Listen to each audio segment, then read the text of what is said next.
அல்லேலூயா. ஆண்டவருடைய நாமம் மகிமைப்படுவதாக. பரலோக பிதாவே, இந்த வேதவாசிப்பு நிகழ்ச்சி எங்களுக்கு ஆசீர்வதியும். பல தடைகளின் மத்தியிலும் கர்த்தர் நீர் தந்ததுக்காக நன்றி. இயேசு கிறிஸ்துவ நாமத்தில் வேண்டிக் கொள்கிறோம் பிதாவே, ஆமென். அன்பு நேயர்களே, இன்றைக்கு வாசிக்க வேண்டிய வேத பகுதி யாத்ராகமத்தின் புத்தகம் 25ஆம் அதிகாரம். கர்த்தர் மோசேயை நோக்கி இஸ்ரவேல் புத்திரருக்கு எனக்கு காணிக்கையை கொண்டு வரும்படி அவர்களுக்கு நீ சொல்லு, மனப்பூர்வமாய் உற்சாகத்துடன் கொடுப்பவன் எவனோ அவனிடத்தில் நான் எனக்கு காணிக்கையை வாங்குவீர்களாக. நீங்கள் அவர்களிடத்தில் வாங்க வேண்டிய காணிக்கை அவனை பொன்னும் வெள்ளியும் வெண்கலமும் என்னுடைய இளநூலும் இரத்தாம்பரமும் சிவப்பு நூலும் மெல்லிய பஞ்சு நூலும் வெள்ளாட்டு மயிரும் சிவப்பு தீர்த்த ஆட்டு தோலும் தகசு தோலும் சித்தி மரமும் விளக்கெண்ணையும் அபிஷேக தைலத்தையும் பரிமளம் தூபகத்துக்கு சுகந்த வர்க்கங்களும் ஏபத்திலும் மார்பதகத்திலும் பதிக்கும் கோமதக கற்களும் ரத்தினங்களுமே அவர்கள் நடுவில் நான் வாசம் பண்ண எனக்கு ஒரு பரிசுத்த ஸ்தலத்தை உண்டாக்குவீர்களாக. நான் உனக்கு காண்பிக்கும் வாசஸ்தலத்தின் மாதிரியின்படியும் அதனுடைய எல்லா தட்டுமுட்டுகளின் மாதிரிபடி அதை செய்வீர்களாக. சீத்தியம் மரத்தினாலே ஒரு பெட்டியை பண்ணக்கடவர்கள். அதன் நீளம் 2.5 முழமும் அதன் அகலம் 1.5 முழமும் அதன் உயரம் 1.5 முழமுமாய் இருப்பதாக. அதை எங்கும் பசும்பட்டால் மூடுவாயாக. அதன் உட்புறத்தையும் வெளிப்புறத்தையும் அதனால் மூடி அதன் மேல் சுற்றிலும் பொன்னினால் திறனை உண்டாக்கி அதற்கு 4 பொன் வளையங்களை வார்ப்பித்து அவைகளை அதன் 4 மூலைகளிலும் போட்டு ஒரு பக்கத்தில் 2 வளையங்களிலும் மறுபக்கத்தில் 2 வளையங்களும் இருக்கும்படி வைத்து சித்திய மரத்தால் தண்டுகளை செய்து அவைகளை பொண்டகட்டால் மூடி அந்த தண்டுகளால் பெட்டியை சுமக்கும்படி அவைகளை பெட்டியின் பக்கங்களின் வலைகளிலே பாய்ச்ச கடவாய். அந்த தண்டுகள் பெட்டியிலிருந்து கலட்டப்படாமல் அதன் வளையங்கள் இருக்க வேண்டும். நான் உனக்கு கொடுக்கும் சாட்சி பெட்டியிலிருந்து கலட்டப்படாமல் அதன் வளையங்களிலே இருக்க வேண்டும். நான் உனக்கு கொடுக்கும் சாட்சி பிரமாணத்தை அந்த பெட்டியிலே வைப்பாயாக. பசும் பொன்னினாலே கிருபாசனத்தை பண்ணுவாயாக. பசும் பொன்னினாலே கிருபாசனத்தை பண்ணுவாயாக. அது 2.5 முழ நீளமும் 1.5 முழ அகலவுமாக இருக்க கடவுது. பொன்னினால் 2 கேருபீன்களை செய்வாயாக. பொன்னை தகடாக அடித்து அவைகளை செய்து கிருபாசனத்தில் 2 ஓரங்களிலும் வைப்பாயாக. ஒரு புறத்து ஓரத்தில் ஒரு கேருபீனையும் மறுபுறத்து ஓரத்தில் மற்ற கேருபீனையும் பண்ணுவை. இந்த கேருபீன்கள் கிருபாசனத்தில் 2 ஓரங்களிலும் அதனுடைய ஏக வேலையாக இருக்கும்படி அவைகளை பண்ண கடவாய். அந்த கேருபீன் தங்கள் சட்டைகளை உயர விரித்து தங்கள் சட்டைகளால் கிருபாசனத்தை மூடுகிறவர்கள் ஒன்று கொண்டு எதிர்முகமுள்ளவைகளுமாக இருக்க கடவுது. கேருபீன்களின் முகங்கள் கிருபாசனத்தை நோக்குகிறவைகளாக இருப்பதாக. கிருபாசனத்தை பெட்டியின் மீது வைத்து பெட்டிக்குள்ளே நான் உனக்கு கொடுக்கும் சாட்சி பிரமாணத்தை வைப்பாயாக. அங்கே நான் உன்னை சந்திப்பேன். கிருபாசனத்தின் மேலும் சாட்சி பெட்டியின் மேலும் நிற்கும் 2 கேருபீன்களின் நடுவிலும் இருந்து நான் இஸ்ரவேலின் புத்திரருக்காக உனக்கும் கற்பிக்கப் போகிறவை எல்லாம் உன்னோடைய சொல்லுவேன்.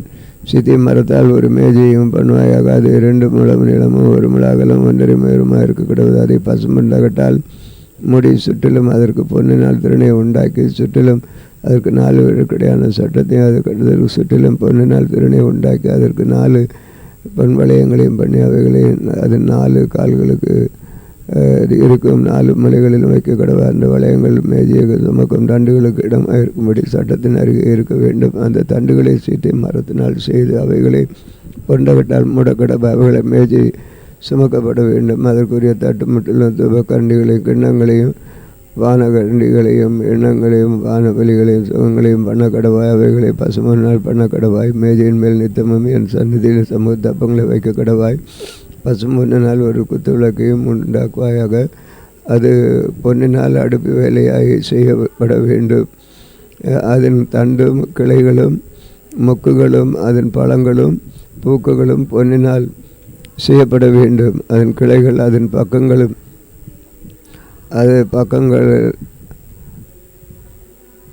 விட வேண்டும். குத்து விளக்கு 3 கிளைகள் அதன் ஒரு பக்கத்திலும் குத்து விளக்கின் 3 கிளைகள் அது மறுபக்கத்திலும் விட வேண்டும். ஒவ்வொரு கிளையில் வாதுமை கொட்டைக்கு ஒப்பாக 3 மொக்குகளும் ஒரு பழமும் ஒரு பூவும் இருப்பதாக குத்து விளக்கிலிருந்து புறப்படும் 6 கிளைகளும் அப்படியே இருக்க வேண்டும். விளக்கு தண்டிலே வாதுமை கொட்டைக்கு ஒப்பான 4 மொக்குகளும் பழங்களும் பூக்களும் இருப்பதாக அதிலிருந்து புறப்படும் 2 கிளைகளின் கீழ் ஒரு பழமும், வேறு 2 கிளைகளின் கீழ் ஒரு பழமும், மற்ற 2 கிளைகளின் கீழ் ஒரு பழமும் இருப்பதாக விளக்கு தண்டிலிருந்து புறப்படும் அந்த கிளைகளின் அப்படி இருக்க வேண்டும். அவைகளின் பழங்களும் அவைகளை கிளைகளும் பொன்னினால் உண்டாக இருப்பதாக எல்லாம் தகடாய் அடித்து பசுமனால் செய்யப்பட்ட ஒரே வேலையாக இருக்க வேண்டும். 7 அகல்களை சேவாயாக அதற்கு நேரெதிராக எரியும்படிக்கு அவைகளை ஏற்றப்பட கடவுது. அதன் கத்திரிகளும் சாம்பல் பாத்திரங்களும் பசும்பொன்னினால் செய்யப்படுவதாக அதையும் அதற்குரிய பனிமுட்டி ஆவையும் 1 தாலந்து பசும்பொன்னினால் பண்ண வேண்டும். மலையிலே உனக்கு காண்பிக்கப்பட்ட மாதிரியின்படி அவைகளை செய்ய எச்சரிக்கையாயிரு. அதிகாரம் 26. மேலும் திரித்த மெல்லிய பஞ்சு நூலினாலும் இளநூலினால் தாமரை நூலினால் சிவப்பு நூலால் செய்யப்பட்ட 10 மூடுதிரைகளால் வாசலத்தை உண்டு பண்ண அவைகளில் விசித்திர வேலையாக கேருபீன்களை செய்ய கடவாய். ஒவ்வொரு மூடுதிரையும் 28 முழமும் நீளமும் 4 முழ அகலமும் இருப்பதாக. மூடுதிரைகள் எல்லாம் ஒரே அளவாக இருக்க வேண்டும். 5 மூடுதிரைகள் ஒன்றோடொன்று இணைக்கப்பட்டிருக்க வேண்டும். மற்ற 5 மூடுதிரைகளும் ஒன்றோடொன்று இணைக்கப்பட்டிருக்க வேண்டும். இணைக்கப்பட்ட மூடுதிரைகளை கடை ஓரத்தில் இளநீலால் காதுகளை உண்டு பண்ணி இணைக்கப்பட்ட மற்ற மூடுதிரைகள் கடை ஓரத்தில் அப்படியே செய்வாயாக.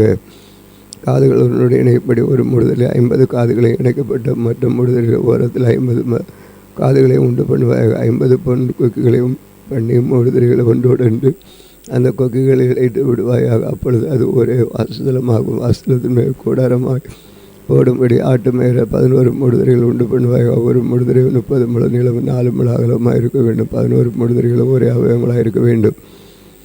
5 மூடுதிரைகளை ஒன்றாக 6 மூடுதிரைகளை ஒன்றாக இணைக்க வேண்டும். 6ஆம் மூடுதிரை கூடாரத்தின் முகப்பிற்கு முன்னே மடிந்து போடுவாயாக.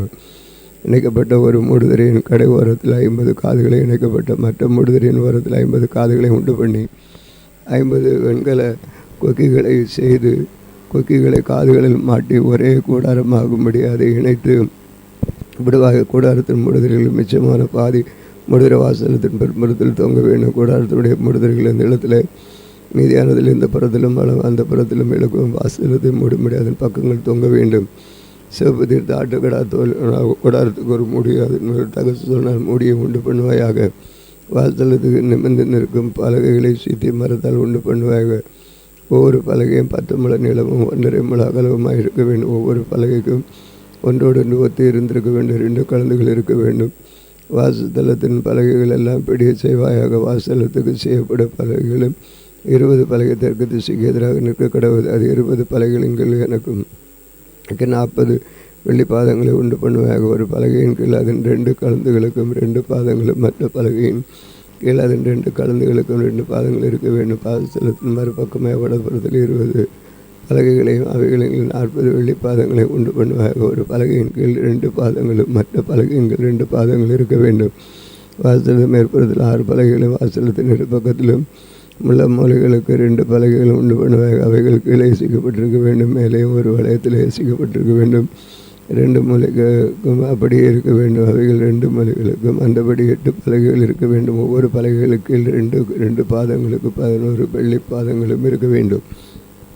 சித்தி மரத்தால் வாசலத்தின் ஒரு பக்கத்து பலகைகளுக்கு 5 தாழ்பால்களையும், வாசலத்தில் மறுபக்கத்து பலகைகளுக்கு 5 தாழ்பால்களையும், வாசலத்தின் மேற்புறமான பின் பக்கத்துக்கு பலகைகளுக்கு 5 தாழ்பால்களையும் பண்ணுவாயாக. நடுத்தாழ்பால் ஒரு முளை தொடங்கி மறுமுனை மற்றும் பலகைகளின் மையத்தில் உருவ பாய்ச்சப்பட்டிருக்க வேண்டும். பலகைகளை பொண்டகட்டால் மூடி தாழ்பாக்களின் இடங்களாக அவைகள் வளையங்களில் பொன்னி பண்ணி தாழ்பாக்களை பொண்டகட்டால் மூட கடவாய்.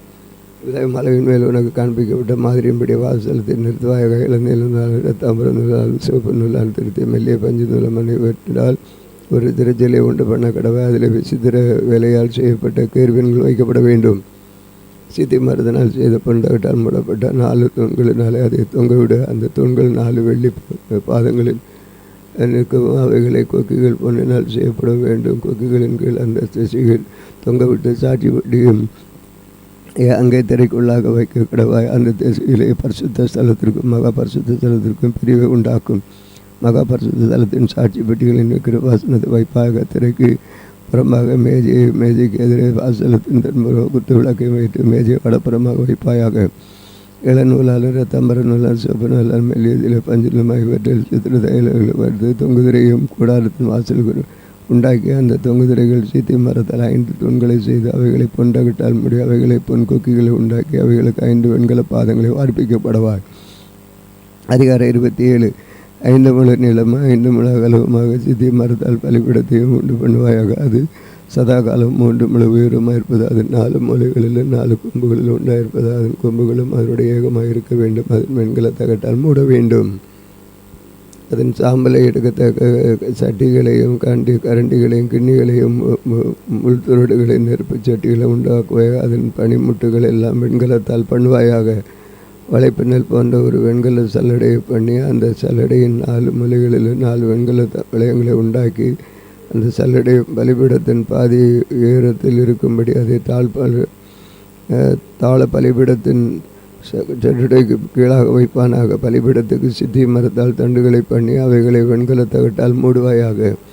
பலிபீடத்தை சுமப்பதற்காக அந்த தண்டுகள் அதன் 2 பக்கங்களிலும் வளையங்களிலே பாய்ச்சப்பட்டிருக்க வேண்டும். அதை உன்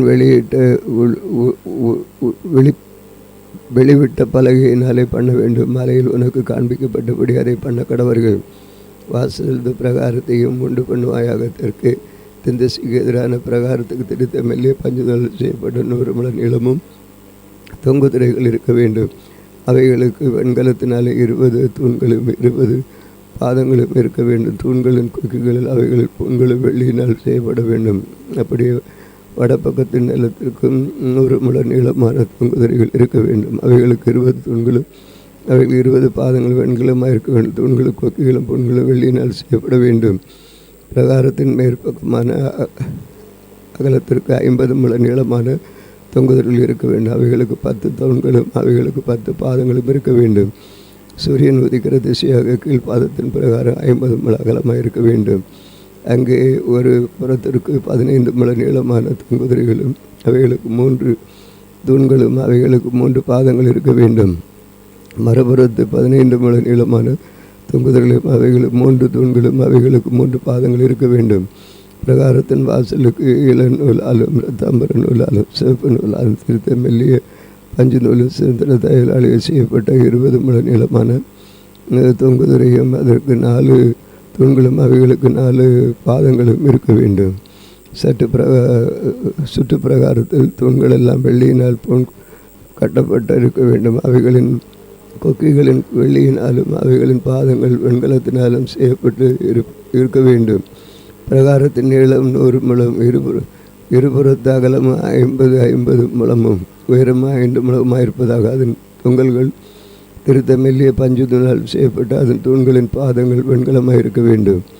வாசலத்திற்கு அடுத்த சகல பனிமுட்டுக்கு அடுத்த தேவையான எல்லா பனிமுட்டுகளும் அதன் எல்லா முனைகளிலும் பிரகாரத்தின் எல்லா மூலைகளிலும் வெண்கலமாக இருக்க வேண்டும். குத்து விளக்கு எப்பொழுதும் எரிந்திருந்து கொண்டிருக்கையில் இடித்து பிழிந்து தெளிவான ஒலி எண்ணெய் உன்னிடத்தில் கொண்டு வரும்படி சிறுவல்பத்திற்கு கட்டளையிடுவாயாக. ஆசிரியப்பு கூடாது சாட்சி சந்நிதிக்கு முன்னிருக்கும் திரைச்சீலைக்கு வெளிப்புறமான ஆர்வனுக்கும் உன் குமாருக்கும் சாயங்காலம் தொடங்கிய காலம் மட்டும் கர்த்தருடைய சன்னிதானத்தில் அந்த விளக்கை எரிய வைக்க கடவுள். இது சிறுவல்பத்திற்கு தலைமுறையாக நித்திய கட்டளையாக இருக்க கடவுது. ஆமேன். வாசிக்க வேண்டிய வேத பகுதி வாசித்தோம். கர்த்தர் தொடர்ந்து இதை ஆசீர்வதித்து தருவாராக. அன்பின் ஆண்டவரே, இந்த நாளில் உம்முடைய கிருபை இருந்தது காய்ச்சோத்திரம் பல தடைகள் ஆண்டவரே கோளாறு மத்தியிலும் நீர் இதை வாசிக்க கொடுத்த கிருபைகளுக்காய் ஸ்தோத்திரம். இந்த நாளில் உம்முடைய பிள்ளைகளுடைய ஒவ்வொருடைய வாழ்க்கையின் அற்புதங்கள் அதிசயங்களை காணப்படணும். உம்முடைய மகிமை அவர்கள் மேல் இறங்கட்டும். ஒவ்வொருக்கு வேண்டிய நன்மையான காரியங்களை இது செய்து அவளை ஆசீர்வதிக்கும்படி செபிக்கிறோம். தேவையான காரியங்கள் எல்லாம் செய்யும். வியாதியிலிருந்து விடுதலை தாரும். அவருடைய பிரயாணங்களை வாய்க்கப்படும். தீய செயலுக்கு போகாதபடி காத்து நிறுத்தும். இயேசு கிறிஸ்துவ நாமத்தில் முத்திரைப்படுகிறோம் பிதாவே. ஆமென். இந்த நாட்களில் எங்களுக்கு விரோதமாக எழும்புகிற எல்லா அந்த ஆவிகளை இயேசு கிறிஸ்து நாமத்தில் கடிந்து கட்டுகிறோம். ஆமென். ஆமென்.